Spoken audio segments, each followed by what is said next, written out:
সুপ্রিয় ষষ্ঠ শ্রেণীর শিক্ষার্থীবৃন্দ, আশা করছি সবাই ভালো রয়েছো। তো অর্ধবার্ষিক পরীক্ষা 2025। তো এই পরীক্ষার গণিত বিষয়ে যে সিলেবাস, প্রশ্নের প্যাটার্ন এবং নমুনা প্রশ্ন নিয়ে আজকের এই ভিডিওতে আলোচনা করব। তো সামনে তোমাদের অর্ধবার্ষিক পরীক্ষা অনুষ্ঠিত হবে। তো সিলেবাস, প্রশ্নের প্যাটার্ন এবং নমুনা প্রশ্ন যা আছে এই ভিডিওতে আলোচনা করব। তো শ্রেণী ষষ্ঠ, বিষয় গণিত, সময় রয়েছে 3 ঘন্টা, পূর্ণমান 100 অর্থাৎ 100 মার্কের পরীক্ষা অনুষ্ঠিত হবে। তো চলো প্রশ্নের সিলেবাস, প্রশ্নের প্যাটার্ন এবং নমুনা প্রশ্ন দেখে নেই। তো ভিডিওটি শুরু করার পূর্বে সবার কাছে রিকোয়েস্ট থাকবে, আমার এই চ্যানেলে তোমরা নতুন দর্শক হয়ে থাকলে অবশ্যই চ্যানেলটিতে সাবস্ক্রাইব করে পাশে বেল আইকনে ক্লিক করে অল ট্যাপ করবে। আর ভিডিওতে অবশ্যই লাইক করবে এবং কমেন্ট করবে। এবং ভিডিওটি কেমন লাগলো তা অবশ্যই কমেন্টে জানাবে, এবং তুমি কোথা থেকে ভিডিওটি দেখছো তাও জানাবে, কেমন? তো চলো ভিডিওটি শুরু করা যাক। তো শুরুতে আমরা সিলেবাস নিয়ে আলোচনা করব। তো এখানে সিলেবাস দেওয়া রয়েছে, দেখো এখানে তোমরা জানো তোমাদের পাঠ্যপুস্তকে মোট 4টি অংশ রয়েছে। একটি হচ্ছে পাটিগণিত, একটি বীজগণিত এবং জ্যামিতি, এবং সবশেষে রয়েছে পরিসংখ্যান। এই 4টি অংশের সমন্বয়ে তোমাদের গণিত বইটি গঠিত। সো পাটিগণিত যে অংশটি রয়েছে সেখানে প্রথম অধ্যায়ে রয়েছে স্বাভাবিক সংখ্যা ও ভগ্নাংশ।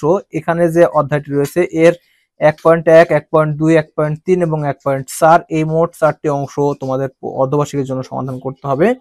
এরপর রয়েছে দ্বিতীয় অধ্যায় অনুপাত ও শতকরা অধ্যায় যেটি রয়েছে, সেখানে তোমাদের 2.1 এবং 2.2 এই দুটি অধ্যায় বা দুটি অংশ সমাধান করতে হবে, তাহলে তোমাদের পাটিগণিত সম্পন্ন হয়ে যাবে।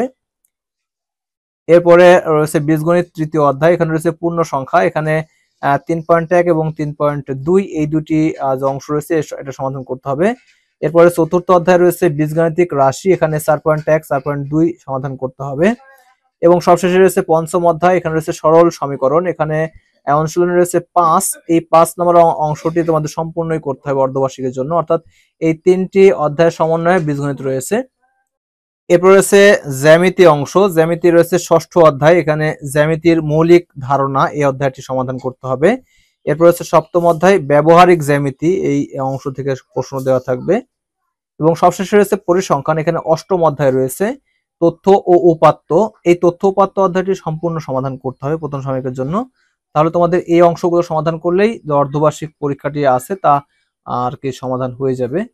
তো চলো এবার প্রশ্নের প্যাটার্ন দেখানো যাক এবং পরবর্তীতে একটি নমুনা প্রশ্ন নিয়ে আলোচনা করব।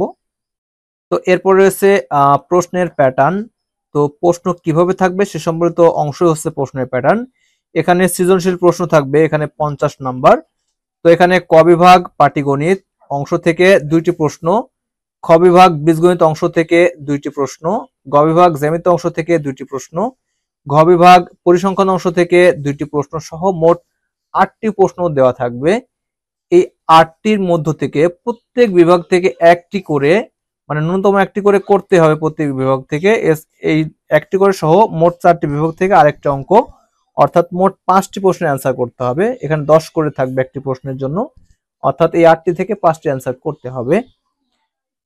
এরপরে থাকবে সংক্ষিপ্ত প্রশ্নের উত্তর, এখানে 15টি প্রশ্ন থাকবে, যেখান থেকে 10টি প্রশ্নের উত্তর তোমাদের করতে হবে। 10 দুগুণে 20 নাম্বার থাকবে।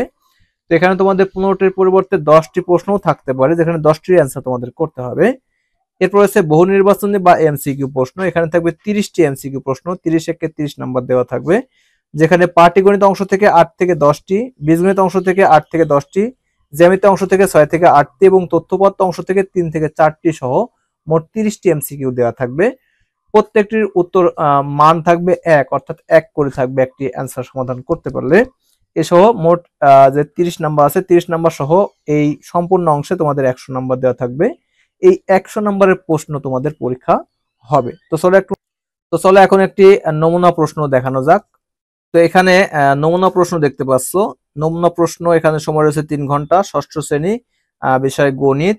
এখানে রয়েছে 100 মার্কের পরীক্ষা, শুরুতে রয়েছে এমসিকিউ 30 মার্কের, অর্থাৎ বহু নির্বাচনী প্রশ্ন টিক চিহ্ন। এখানে মোট 30টি এমসিকিউ দেওয়া থাকবে এরকম আকারে। এই 30টি এমসিকিউ সমাধান তোমাদের করতে হবে।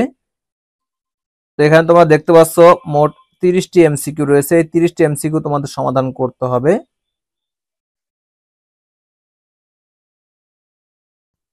এর পরের অংশ তোমাদের সংক্ষিপ্ত প্রশ্ন দেওয়া থাকবে। এখানে দেখো মোট 15টি সংক্ষিপ্ত প্রশ্ন রয়েছে, যেখান থেকে তোমাদের 10টি অ্যান্সার করতে হবে।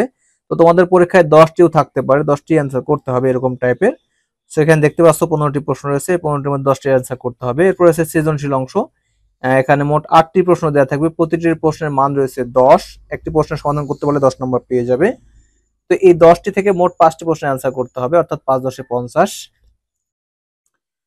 তো শুরুতে এখানে পাটিগণিত অংশ রয়েছে। দেখো পাটিগণিত অংশ থেকে 2টি প্রশ্ন রয়েছে, এই 2টি থেকে তোমাদের একটি প্রশ্নের উত্তর করতে হবে, অর্থাৎ এখানে একটি।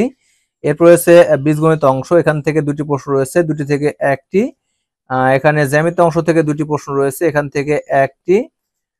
এবার পরিসংখ্যান অংশ থেকে 2টি অঙ্ক রয়েছে, এখান থেকে একটি। তাহলে এখানে 4টি হলো, এবং যে কোনো বিভাগ থেকে আরেকটা অঙ্ক করে দিলে তোমাদের 5টি অঙ্ক হয়ে যাবে। আর 5টি অঙ্ক করতে পারলে তোমরা 5 10 50 পেয়ে যাবে। তোমার চাইলে যে কোনো অংশ থেকে 2টি অঙ্ক একসাথে করতে পারো। যখন তোমার যদি বীজগণিত ভালো লাগে তাহলে তুমি বীজগণিত 3 আর 4 করে ফেললে, পরিসংখ্যান ভালো লাগলে 7 8 করে ফেললে, পাটিগণিত ভালো লাগলে 1 2 করে ফেললে, অথবা জ্যামিতি ভালো লাগলে 5 6 করে ফেললে, এবং পরবর্তী অংশগুলো থেকে একটি একটি একটি করে 5টি অঙ্কের উত্তর হয়ে যাবে। ওকে, তো এই ছিল ভিডিও। তো অন্যান্য বিষয়ে এরকম টাইপের ভিডিও চাও কিনা অবশ্যই কমেন্টে জানাবে, এবং তোমরা কোথা থেকে দেখছো তাও জানাবে। আর ভিডিওতে অবশ্যই লাইক করবে। ওকে, তো ভিডিওটি প্রথম থেকে শেষ পর্যন্ত দেখার জন্য অসংখ্য ধন্যবাদ। Thanks for watching this video. Thank you.